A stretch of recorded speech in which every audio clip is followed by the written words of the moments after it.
Pýtaš sa ma, prečo sa k nej vraciam, keď viem, že mi ubližuje? Veď predsa nie je taká zlá, občas vie byť aj milá. Pozri, prestaň hodnotiť charakter a začni chrániť seba. Niekedy sa nám zdá, že je v každom dobro. A keď nás objíme a prinesie dáček, pôsobí milo, to však ešte neznamená, že je bezpečný. Empatická v jednom momente, zraňujúca v druhom. To sa odborne volá prerušované posilňovanie.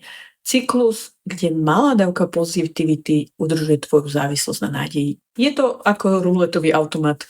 Občas vyhráš a to ťa drží v hre.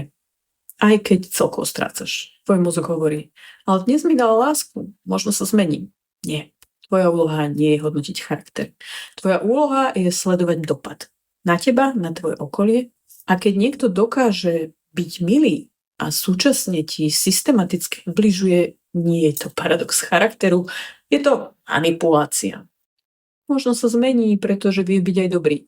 Áno, vie, ale vie aj ubližovať. A dobro, ktoré prichádza po bolesti, nie je láska, je to návnada. Otázkou nie je, či je v ňom dobro. Otázkou je, aký dopad má tento človek na tvoj život. Koľko peňazí plánuješ ešte vhodiť do tohto bezodného automatu? Som Ivana, psychologička, a inšpirujem ľudí, aby prestali hodnotiť charakter a začali vnímať seba.